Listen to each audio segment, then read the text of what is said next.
தக்காளியும் கொஞ்சமாக ரவையும் இருந்தால் போதும், ஈஸியான பிரேக்ஃபாஸ்ட் ரெசிபி பண்ணலாம்.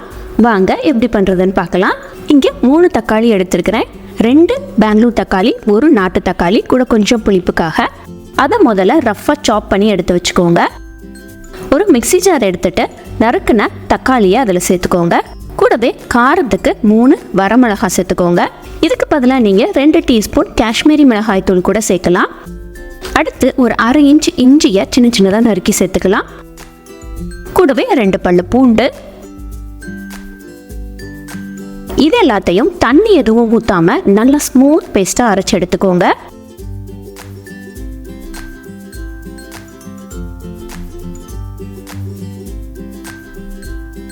அடுத்து ஒரு மிக்சிங் பவுல் எடுத்துட்டு அரைச்ச அந்த தக்காளி பேஸ்ட்டை இதில் சேர்த்துக்கலாம். இங்கே 1/2 கப் ரவை எடுத்து வச்சிருக்கிறேன், அதை சேர்த்துக்கலாம். இது பாம்பே ரவா, நம்ம நார்மலாக உப்புமாக்கு யூஸ் பண்ணுற ரவா தான். இது கூட 1/4 கப்புக்கும் கொஞ்சம் அதிகமாக அரிசி மாவு, அடுத்து 1/4 கப்பு கோதுமை மாவு. அவ்வளவுதான். இதோட 1 கப் அளவுக்கு தண்ணி ஊற்றி இதை நல்லா கலந்து விட்டுறலாம். கட்டி தட்டி எதுவுமே இல்லாமல் நல்லா ஸ்மூத்தாக கலந்து வச்சுக்கோங்க.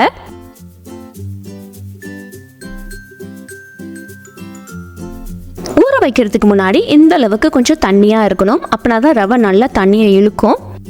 இதை ஒரு 1/4 மணி நேரம் கிட்ட ஊற வச்சிருங்க. மறுபடியும் இதை நல்லா கலந்து விட்டுட்டு நறுக்குன வெங்காயம் 1 சேர்த்துக்கோங்க. நல்லா பொடிப்பொடியாக நறுக்கி சேர்த்துக்கோங்க. அடுத்து வாசத்துக்கு கொஞ்சமாக மல்லி இலை சேர்த்துக்கலாம். 1 டீஸ்பூன் சீரகம் சேர்த்துக்கோங்க. கூடவே 1/2 டீஸ்பூன் அளவுக்கு மிளகுத்தூள். இதுக்கு எல்லாத்துக்கும் தேவையான அளவு உப்பு. இதெல்லாத்தையும் ஒரு தடவை நல்லா கலந்து விட்டுக்கலாம். மாவு பார்த்தீங்கன்னா கொஞ்சம் திக்கா இருக்கு. இதை விட நமக்கு கொஞ்சம் தண்ணியாக தான் மாவு வேணும். அதனால இதில் கொஞ்சமாக தண்ணி சேர்த்துக்கலாம். ஒரு 1/2 கப் அளவுக்கு சேர்த்துக்கலாம்.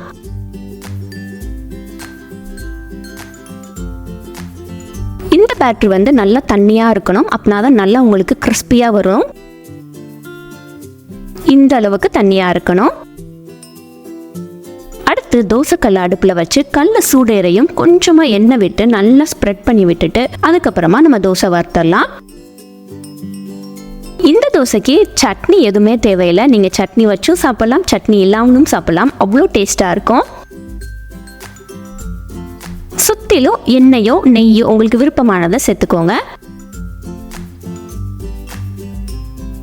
தோசை வெந்துருச்சு அப்படின்னா சுத்திலும் எல்லாமே நல்லா தூக்கிக்கிட்டு வந்துடும். அதுக்கப்புறமா நம்ம திருப்பி போட்டுக்கலாம். நல்லா லோ ஃப்ளேமில் வச்சு இதை குக் பண்ணுங்க. 2 பக்கமும் நல்லா கிறிஸ்பியாக வர வரைக்கும். அவ்வளோதான், ஒரு சூப்பரான இன்ஸ்டன்ட் தக்காளி தோசை ரெடி பண்ணியாச்சு. கண்டிப்பாக வீட்டில் ட்ரை பண்ணி பாருங்க. ஒரே மாதிரி பூரியை சுட்டு சுட்டு போர் அடிக்காம 2 உருளைக்கிழங்கு வச்சு இந்த மாதிரி பூரி சுட்டு கொடுங்க. சுட சுட காலி ஆகிக்கிட்டே இருக்கும். 2 உருளைக்கிழங்கு எடுத்து அதை நல்லா பாயில் பண்ணி அதனோட தோலை பீல் பண்ணி இந்த மாதிரி கிரேட் பண்ணி ரெடியாக எடுத்து வச்சுக்கோங்க. நீங்கள் ஸ்மாஷ் பண்ணாமல் இந்த மாதிரி கிரேட் பண்ணி எடுத்துட்டிங்கன்னா நல்லா ஸ்மூத்தாக இருக்கும். உருளைக்கிழங்கு கட்டி தட்டி இல்லாமல் இருக்கும். நம்ம பின்னாடி பூரி பசைஞ்சு போடும் போதுல நல்லா ஸ்மூத்தாக வரும். இதோட ஒரு 1/4 டீஸ்பூன் அளவுக்கு மஞ்சள் தூள், ஒரு 1/4 டீஸ்பூன் ரெட் சில்லி பவுடர் சேர்த்துக்கோங்க. கூடவே சீரகம் ஒரு 1/2 டீஸ்பூன் சேர்த்துக்கலாம். 1/4 டீஸ்பூன் ஓம விதை சேர்த்துக்கோங்க. நல்ல மணமாக இருக்கும் பூரி. கொஞ்சமாக கொத்தமல்லி தலையை நல்லா ஃபைனாக சாப் பண்ணி இதோட சேர்த்து விட்டுக்கோங்க. அடுத்து ஒரு 1/4 டீஸ்பூன் அளவுக்கு கஸ்தூரி மேத்தி நல்லா கசக்கி சேர்த்து விட்டுக்கலாம். இது கூட ஒரு 1/2 டீஸ்பூன் ரெட் சில்லி ஃப்ளேக்ஸ் நான் சேர்த்துருக்கிறேன். அடுத்து 2 கப்பு கோதுமை மாவு, 2 டேபிள் ஸ்பூன் ரவை. பூரி நல்லா புசு புசுன்னு வர்றதுக்கு 1 கப்பு கோதுமை மாவுக்கு 1 டேபிள் ஸ்பூன் ரவை. இதுதான் கணக்கு. இந்த கணக்கில் நீங்கள் போட்டிங்கன்னா பூரி நல்லா புசு புசுன்னு உப்பி வரும். இதோட தேவையான அளவு உப்பும் 1 டேபிள் ஸ்பூன் அளவுக்கு எண்ணெய் விட்டு முதல்ல உருளைக்கிழங்கையும் மாவையும் நல்லா கலந்து விட்டுட்டோன்னா மாவில் நல்ல ஈரப்பதம் எல்லாமே இறங்கிடும். உருளைக்கிழங்கு போட்டிருக்கிறதுனால தண்ணி கொஞ்சமாக தான் தேவைப்படும், ரொம்ப தேவைப்படாது. வழக்கமாக நம்ம பிசைகிற மாதிரி தண்ணியை கொஞ்சம் கொஞ்சமாக ஊற்றி பிசைஞ்சுக்கோங்க. மாவு ஸ்டிஃபாக இருக்கணும், அதே சமயத்தில் ஸ்மூத்தாகவும் இருக்கணும், இல்லைன்னா எண்ணெய் குடிச்சிரும். மினிமம் ஒரு 5 நிமிஷம் ஆச்சு நம்ம பிசைஞ்சு விட்டாதான் மாவு நல்லா சாஃப்டாக வரும். அதே சமயத்தில் டைட்டாகவும் இருக்கும். நல்லா ஒன்று போல் ரவுண்டாக எடுத்து வச்சுட்டு இதை நம்ம பூரி ப்ரெஷரில் வச்சு நான் இன்றைக்கி தேய்க்க போகிறேன். 2 பக்கமும் ஆயில் நல்லா கிரீஸ் பண்ணிவிட்டு இப்போ பூரியை அமைக்க எடுத்துடலாம். இந்த மாதிரி ப்ரெஷர் யூஸ் பண்ணி நம்ம பூரி பண்ணோன்னா ஈவன் ஷேப்பில் வரும். அதே மாதிரி கரெக்டான திக்னஸ்லேயும் வரும். பூரி நல்லா உப்பி வர்றதுக்கு உங்களுக்கு ஈஸியாக இருக்கும். இந்த மாதிரி உங்ககிட்ட இல்லை அப்படின்னா நீங்கள் நார்மலாக தேய்க்கும் போதுலேயே கொஞ்சம் திக்னஸாக தேய்ச்சி விட்டுக்கோங்க. நல்ல ஒரு டீப்பான கடாயில் எண்ணெய் ஊற்றி சூடு பண்ணிக்கலாம். எண்ணெய் கரெக்டான டெம்பரேச்சரில் இருக்கான்னு பார்த்துட்டு நம்ம பூரியை ஃப்ரை பண்ண ஆரம்பிச்சிடலாம்.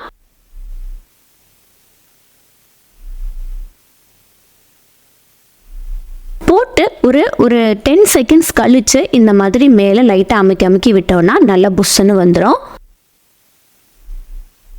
அதே மாதிரி திருப்பி போட்டும் லைட்டாக எண்ணெயில் ப்ரெஸ் பண்ணி எடுத்தோன்னா சூப்பராக நமக்கு பூரி வந்துடும். கண்டிப்பாக இந்த மாதிரி ஒரு டிஃப்ரெண்ட்டான பூரி உங்கள் வீட்டில் சுட்டு பாருங்கள். எப்படி வந்துச்சுன்னு கமெண்ட் செக்ஷனில் மறக்காமல் மென்ஷன் பண்ணுங்கள்.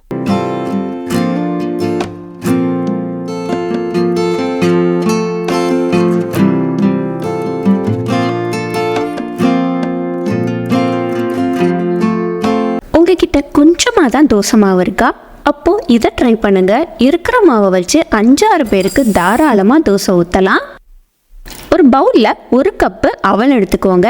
இங்கே நான் திக்கான அவல் யூஸ் பண்ணியிருக்கிறேன். இதுக்கு தின்னான அவல் செட் ஆகாது. 2 தடவை தண்ணியில் நல்லா கழுவிட்டு 1 கப்பு தண்ணி ஊற்றி இதை ஊற போட்டுடலாம். ஒரு 15லேருந்து 20 நிமிஷம் ஊற போட்டுருங்க. இப்போது அவல் நல்லா ஊறி வந்துருச்சு. நல்லா ஊற உங்களுக்கு அரைக்கிறதுக்கு ஈஸியாக இருக்கும். நல்லா ஸ்மூத்தாக அரைக்க வரும். இதை அப்படியே மிக்ஸி ஜாருக்கு மாற்றி இதை நல்லா அரைச்சிட்டு வந்துடலாம். எவ்வளோ ஸ்மூத்தாக அரைக்க முடியுமோ அவ்வளோ தூரத்துக்கு ஸ்மூத்தாக அரைச்சிக்கோங்க. இந்த அளவுக்கு. இப்போ வேற ஒரு பவுல் எடுத்துட்டு வீட்டில் கொஞ்சமாக கடைசியாக இருக்கிற தோசை மாவை சேர்த்துக்கோங்க. இங்கே எனக்கு ஒரு 3 குழிக்கரண்டி அளவுக்கு தோசை மாவு இருந்தது. அதோட அரைச்ச அந்த அவல் மாவையை நான் சேர்த்து விட்டுக்கிறேன். இதை இப்போ நல்லா ஒரு தடவை கலந்து விட்டுறலாம். அவல் முதல்ல கலக்கிறதுக்கு கொஞ்சம் கஷ்டமாக இருக்கும். ஆனால் இந்த மாதிரி விஸ்க் வச்சு கலந்தீங்கன்னா ரொம்ப ஈஸியாக கலந்துடலாம். இது நார்மலான தோசை மாவு பதத்தில் தான் இருக்கணும். அதனால் அதுக்கு ஏற்ற மாதிரி நீங்கள் கொஞ்சம் தண்ணி விட்டு கன்சிஸ்டன்சியை அட்ஜஸ்ட் பண்ணிக்கோங்க. அடுத்து இதில் நல்ல பொடி பொடியாக நறுக்கின ஒரு பெரிய வெங்காயத்தை சேர்த்துக்கலாம். கூடவே கருவேப்பிலை, கொத்தமல்லி, காரத்துக்காக கொஞ்சமாக பச்சை மிளகாய் சேர்த்துருக்கிறேன். அடுத்து இஞ்சி, நல்ல பொடியாக நறுக்கின இஞ்சியை சேர்த்துக்கலாம். கடைசியாக 1 டீஸ்பூன் சீரகம் சேர்த்துக்கலாம். இது எல்லாத்துக்கும் தேவையான அளவு உப்பு,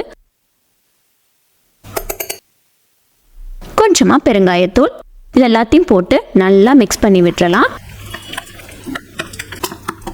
இது நம்ம நல்லா தின்னான தோசையாக வார்க்க முடியாது. ஊத்தாப்பம் மாதிரி நல்லா கெட்டியாக ஊற்றினா சூப்பராக வரும். நல்லா சாஃப்டாக இருக்கும் இந்த தோசை. இப்போ பேட்டர் ரெடி. கல்லை காய வச்சு லைட்டாக எண்ணெய் தேய்ச்சி கல் சூடேறையும் தண்ணி தெளித்து விட்டு ஒரு சுத்தமான துணியை வச்சு தொடச்சிட்டு இப்போ நம்ம தோசையை ஊற்றிடலாம். தோசை நான் ஆல்ரெடி சொன்ன மாதிரி ஊத்தாப்பம் மாதிரி நல்லா சின்னதாக ஊற்றுங்க. பெருசாக இழுக்க வராது. இது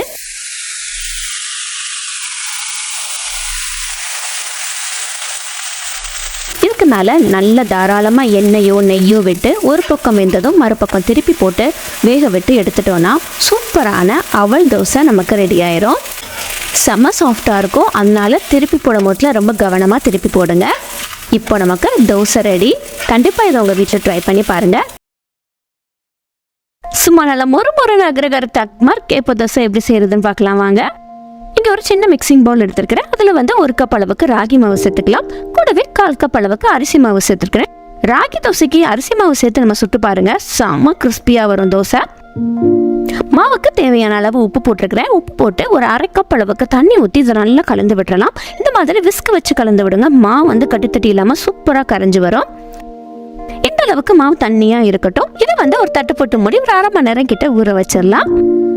இது தனியாக ஊறட்டும். அடுத்து ஒரு பேனை காய வச்சு அதில் ஒரு 1 டேபிள் ஸ்பூன் அளவுக்கு நெய் விட்டுருக்கிறேன். கண்டிப்பாக இதில் நெய் தான் சேர்த்துக்கோங்க, எண்ணெய்லாம் சேர்க்காதீங்க. நெய் நல்லா உருகி வரையும் ஒரு 1/2 கப் அளவுக்கு துருவி வச்சிருந்த தேங்காயை சேர்த்துருக்கிறேன்.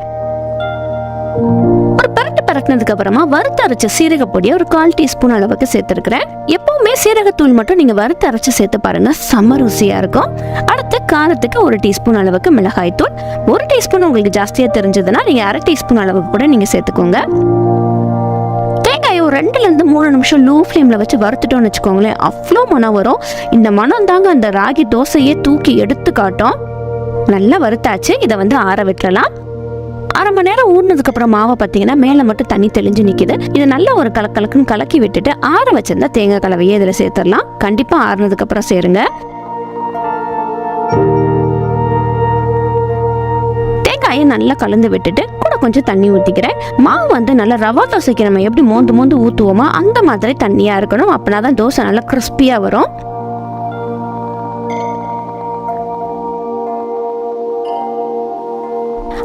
தோசை கல்ல வச்சு ஒரு 1 டீஸ்பூன் அளவுக்கு எண்ணெய் விட்டு நல்லா ஸ்ப்ரெட் பண்ணி விட்டாச்சு.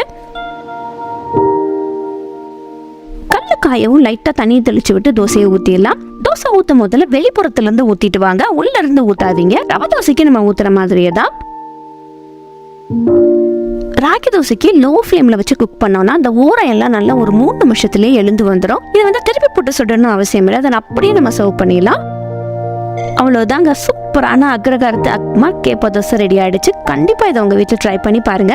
ட்ரை பண்ணி பார்த்துட்டு உங்களோட வேல்யூபிள் கமெண்ட்ஸை கீழே கமெண்ட் செக்ஷனில் மறக்காமல் மென்ஷன் பண்ணுங்க.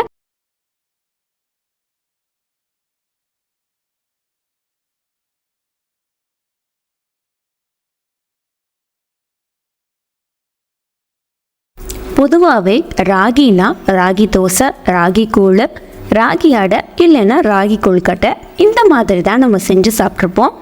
இது அது எதுவுமே கிடையாது. வாங்க ரெசிபியை பார்த்து தெரிஞ்சுக்கலாம். இதுக்கு ப்ரிஃபரபிளி மண் சட்டி எடுத்துக்கோங்க, டேஸ்ட்டு சூப்பராக வரும். சட்டி சூடாகையும் 2 டீஸ்பூன் நல்லெண்ணெய் விட்டுக்கோங்க.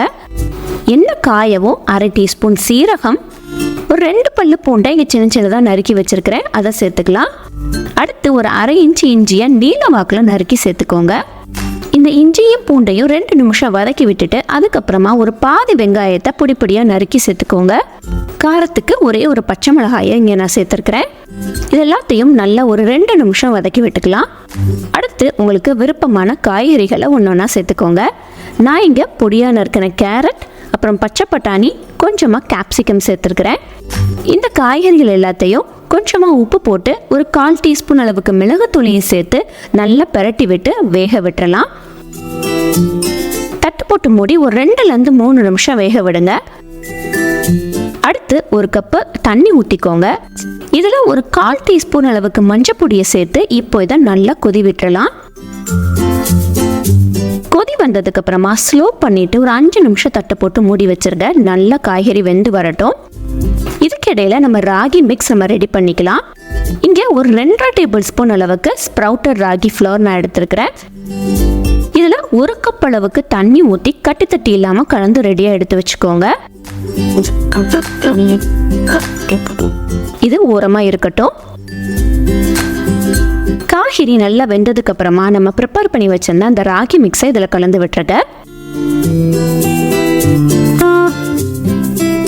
இந்த சூப் கொஞ்சம் தண்ணியாக இருக்கணும், அதனால தண்ணி கொஞ்சம் தாராளமாக விட்டுக்கோங்க. ஒரு 3-4 நிமிஷம் ராகி மாவு வேகட்டும். ராகி மாவு அடியில் சீக்கிரமாக அடி பிடிச்சிக்கும், அதனால கிளறி விட்டுக்கிட்டே இருக்கலாம். இப்போ ராகி நல்லா குக் ஆயிடுச்சு. இதில் இறக்குறதுக்கு முன்னாடி கொஞ்சமாக மல்லி இலை போட்டு அடுப்பை ஆஃப் பண்ணி விட்டுருங்க.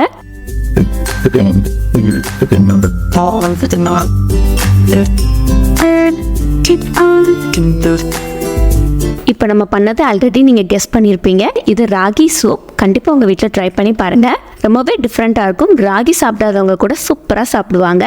தேங்க்யூ. தேங்க்ஸ் ஃபார் வாட்சிங்.